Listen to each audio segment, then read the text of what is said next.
What's going on, LEGO Maniacs? It's Ty, the LEGO guy here, and welcome to another Old School Wednesday review. Today we're returning to the adventurer theme, one of my all-time favorite themes, and taking a look at a set that came out of the Orient Expedition sub-theme. The model in particular we're taking a look at is the Emperor's Ship. That's model 7416. It had 177 pieces, 3 minifigures retailed for $20 USD, and it came out in 2003. Now nowadays, this is going for 95 new or 47 used. I've seen some mixed reviews on this. Some people really don't like this model, but we're gonna take a look at its positives and negatives and see where it stands. But enough talk, let's get right into it.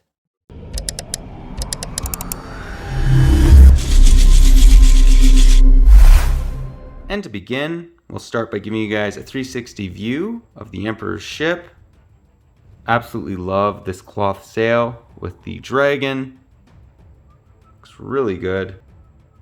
And in case you guys are wondering what the size of this is, it's about 9 inches in length, or about 1/5 of a meter, and in height, it's probably about 8 inches, which is, again, about 1/5 of a meter in height. So it's definitely a smaller ship, but it has a lot going on for its size. Let's now break it down area by area. And we'll start with the front of the ship. What I love about this is it has this crossbow weapon, and you can rotate it. Be nice if you could shoot something off. They didn't include that, but again, I'm not a big stud shooter guy, so I'm not complaining. Just removing the soldier. Give you guys a little bit better view of the cloth sail. It is a dragon. I think it looks really cool. And then moving to the center of the ship, you're probably wondering what's going on inside. Well, let's show that off. You can open up this little hatch to reveal 2 barrels. Now, what's inside of each barrel? It's literally a ton of rubies. So, I mean, it makes sense. That's what the ship is transporting. Some people complained about the interior and they're like, hey, why isn't it bigger? Well, it's literally a $20 set, so you can't really fit much more than that. I guess you could mod it and put in a little bed if you really wanted to, but again, I'm okay with that. I think it's pretty cool.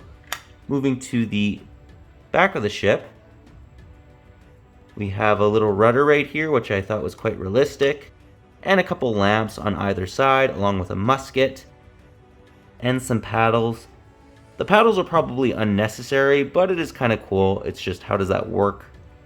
I guess they could take it off and paddle if they wanted to. He had a couple more soldiers. But overall, very cool looking little ship. Do like the overall look of it. And I also like at the very front, you have what's probably supposed to be a dragon, but this is just one of those helmets you can stick on a horse. Let's now take a look at the minifigures. And here we have the 3 minifigures that are included. So we have 2 Fortress Guards, along with Sam Sinister. Love the look of what's basically the Chinese soldiers, although they're called Fortress Guards. I like the fact that they have hat printing. And Sam Sinister, in case you've never seen him.